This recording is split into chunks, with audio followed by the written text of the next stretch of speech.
자, 오늘은요, 아주 오래된 예언서죠. 스가랴서를 통해서 시대를 관통하는 정말 강력한 개념 하나를 파헤쳐 보려고 합니다. 바로 하나님께로 돌아간다는 게 과연 무슨 뜻인지 그 진정한 의미를 함께 알아보겠습니다. 오늘 우리가 어떤 순서로 이야기를 풀어갈 거냐면요. 먼저 성경에 계속해서 나타나는 어떤 역사적인 패턴을 살펴볼 거고요. 이어서 바빌론이 대체 뭘 의미하는지, 그리고 하나님께서 어떻게 우리를 기억하시는지, 마지막으로 이 모든 걸 바탕으로 진정한 귀만이 우리에게 어떤 의미인지까지 차근차근 짚어보겠습니다. 우선 스가랴서가 쓰여진 그 시대로 한번 들어가 볼게요.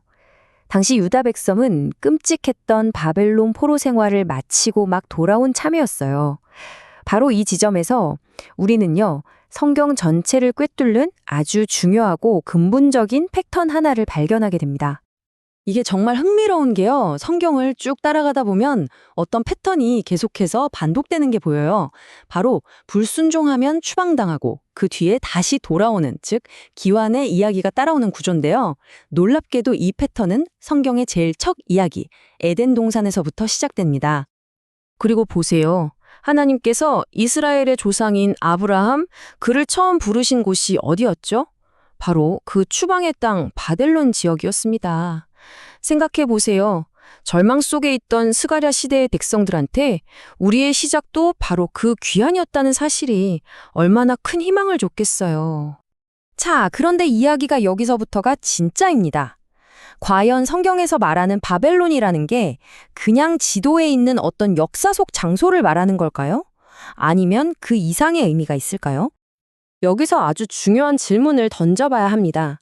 이 모든 추방과 귀환 이야기가 그냥 수천 년 전의 옛날 이야기일 뿐일까요? 아니면 바로 오늘, 우리에게도 뭔가 중요한 의미가 있는 걸까요? 사도 베드로가 여기에 대한 아주 결정적인 힌트를 줍니다. 바벨론이라는 나라가 역사 속으로 사라진 지 수백 년이 지났는데도 베드로는 로마에 있는 교회에 편지를 보내면서 그들을 바벨론에 있는 교회라고 부르고 있거든요. 이게 뭘 의미하냐면요. 당시 사람들에게 바벨론은 그냥 과거의 특정 제국이 아니었어요. 하나님의 백성을 억압하고 포로로 잡는 거대한 세상 권력 그 자체를 상징하는 일종의 코드였던 거죠.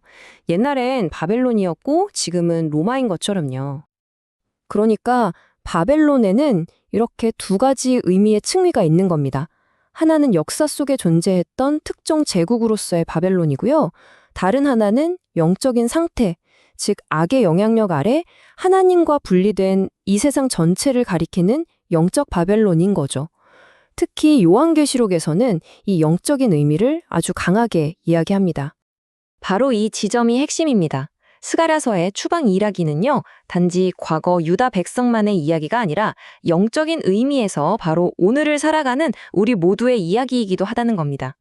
자, 그럼 우리가 이런 영적인 유배 상태, 영적 바벨론에 살고 있다면 도대체 이 귀환은 어디서부터 어떻게 시작되는 걸까요?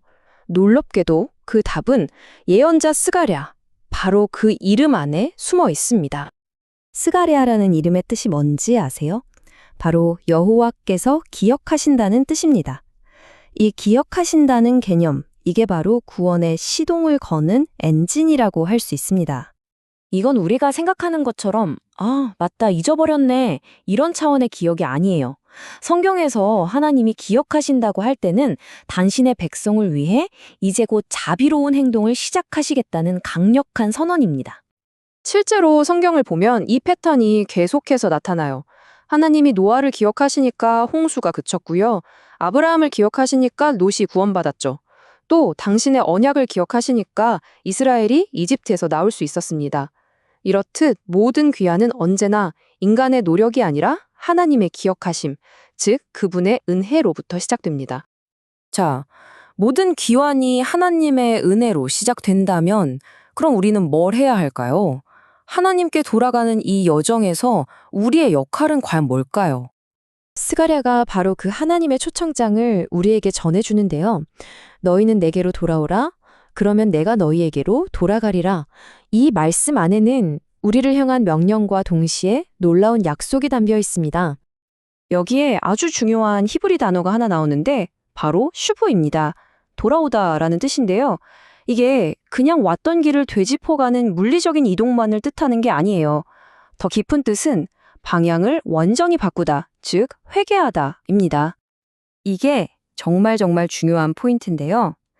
우리의 이 돌아옴, 이 슈브는 구원을 받기 위한 조건이 아니라는 거예요. 이건 우리가 이미 받은 그 은혜, 하나님께서 우리를 먼저 기억해 주셨다는 그 사실에 대한 당연하고도 올바른 반응인 거죠. 순서가 완전히 다른 겁니다. 그렇다면 이 진정한 귀환, 이 슈브라는 건 구체적으로 뭘까요? 한마디로 말해서 우리 삶의 방향키를 완전히 트는 겁니다. 불순종의 길에서 순종의 길로, 죄와 사탄의 권세 아래 있던 삶에서 예수 그리스도의 다스림 안으로, 내 뜻대로 살던 삶에서 하나님의 뜻에 맞추려는 의식적인 선택으로 삶의 방향을 재설정하는 것. 그게 바로 진정한 귀환입니다. 자, 그래서 마지막 질문은 바로 우리 자신에게 향하게 됩니다. 하나님은 우리를 기억하셨습니다. 그분은 먼저 움직이셨고 우리에게 돌아오라고 손을 내미셨어요. 그렇다면 이제 우리의 슈브, 즉 그분을 향한 우리의 돌아섬은 오늘 어떤 모습이어야 할까요?